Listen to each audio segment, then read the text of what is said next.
You guys had a players-only meeting Sunday. Are those things helpful, do you think, or in the history of your teams? Yeah, those guys, their day off is Sunday, so it's up to them and what they want to do with that. So it means a concern and they care about what's going on. How do you think they've responded mindset-wise? They've had a good day Monday, Tuesday. Today's a big day for us, obviously, as we keep going. We've got Thursday and Friday, but Monday and Tuesday were good. So they're focused on. And when you play a team like Oklahoma, they're going to get your attention. So our guys were good both Monday and Tuesday, so we'll see how we continue to grow this week. The offensive line was pretty good last year after Boss came back. What's kind of been going on that's been different? Obviously, you got a couple new guys. We got some new guys in there, and I think that group has to play together. And I think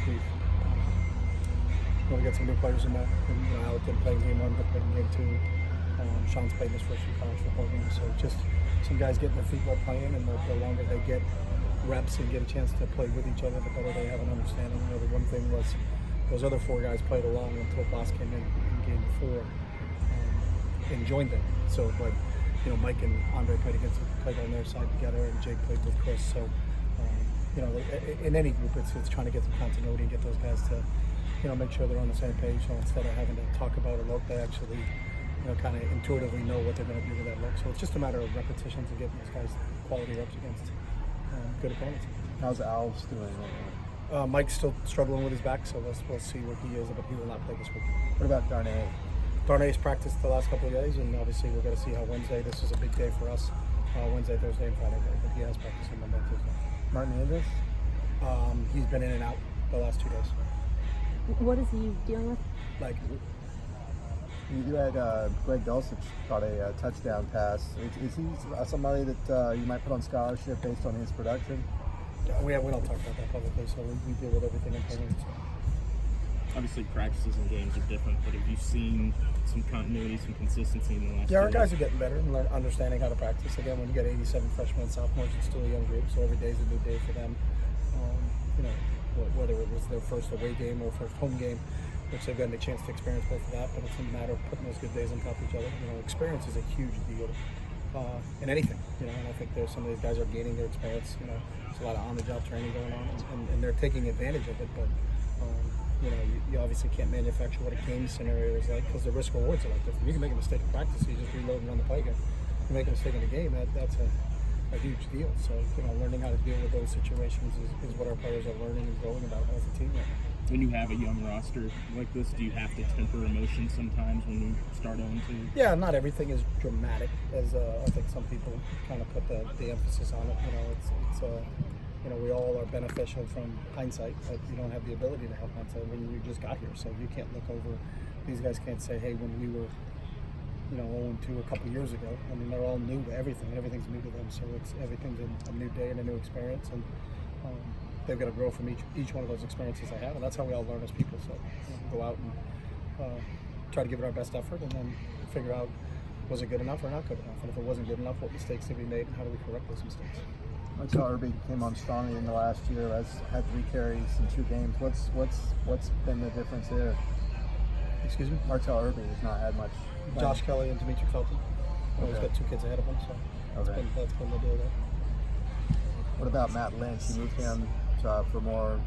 Yeah, we got a lot of depth at tight end right now. Yeah. You got Devin Asiasi, you got Jordan Wilson, you got Mike Martinez, you got Matt, you got Greg Dulcich. We've got it's probably our deepest position on our team. So, it's just a matter of we got some quality players at that position. But Matt has played, and his numbers have gone up from game 1 to game 2, and hopefully they'll continue to go up. Have you addressed the turnovers in practice this week? Excuse me? Have you addressed turnovers in practice this week? Well, the turnovers, if you got to look at turnovers from a specific standpoint. So the 2 turnovers that we had on Saturday were protection breakdowns. It wasn't a ball security issue. Dorian is in the pocket and gets blindsided from behind. So he's almost in the process of trying to throw the football. So it wasn't like he was carrying the ball wrong, or we didn't have a good grasp of the football. And we emphasize ball security every single day. So you got to kind of look at the individual, what happened in those individual situations, and then go from there. For Mike Martinez's fumble, then? Yeah, he was trying to secure the catch. It was a real good play by the defensive player, and it was a bang play. I don't think if you watch the film, he didn't have an opportunity to secure that catch. He got hit while he was trying to secure the ball. So, it was just a real good play by the San Diego State defender. Compared to your offense at Oregon, how difficult is the offense here to learn and master for college kids? I don't I mean, they're two totally different offenses. So I think that from a learning standpoint, teaching standpoint, I don't think it's difficult to master. It's just a matter of experience and repetition. So anytime it's when you have some older players, it's obviously a little easier because they've been involved in the system for a while. It's the same thing. When it was, you had young players at other places. It's hard for anybody to learn any system. I don't care where you are and what you're playing. If you just got somewhere or you're really inexperienced at it, and that's where that shows up, and that's what we have. I mean, we have a young team, and that's not going to change. So those guys got to keep taking advantage of the reps and learning from every situation that they're put in. How's the team's confidence right now? They've been great. I think that's a great thing about youth is they don't have very long mindsets like the older you get. Maybe you dwell on things a little bit more, but they understand it's on to the next opponent, and that's what you really have to have in this game. Every week is a season. We only look at it weekly. Unfortunately, from Ben's perspective, because he's a big picture guy, he wants to know 7-8 weeks down the road. We're 3 days down the road. I'm really 1 day down the road. Let's have a really good Wednesday and see if we can focus on training really well today, and then we'll take it as it comes.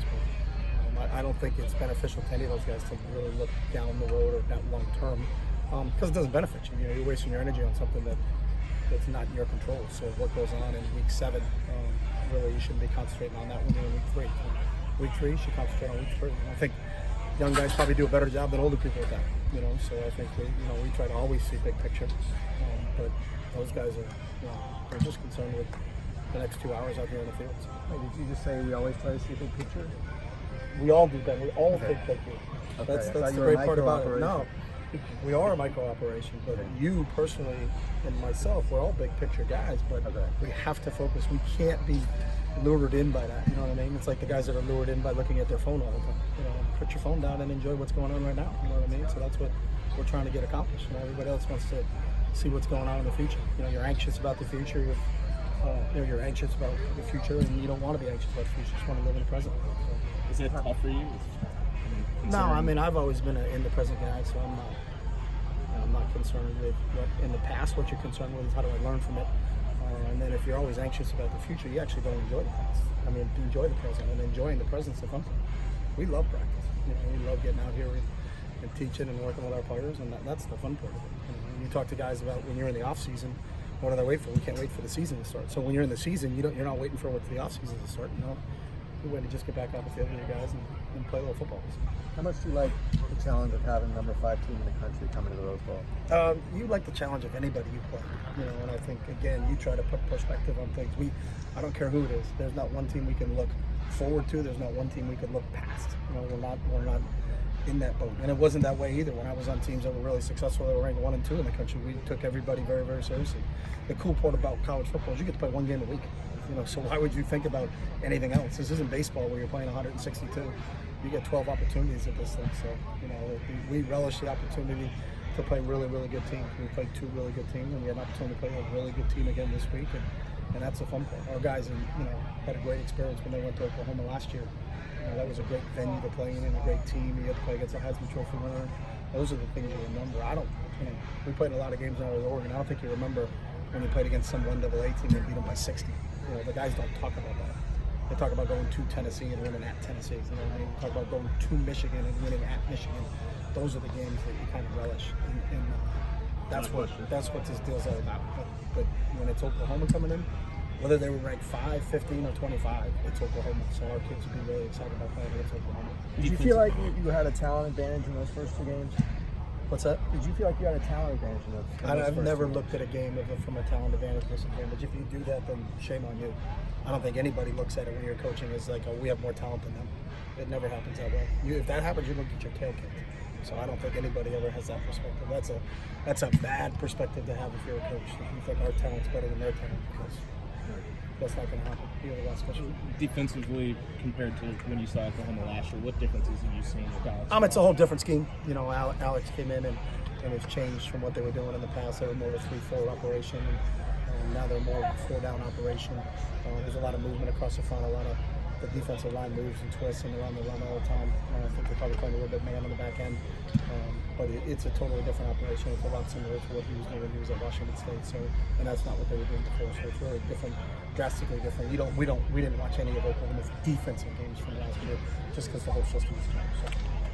So, okay. Thank you. Thanks, guys.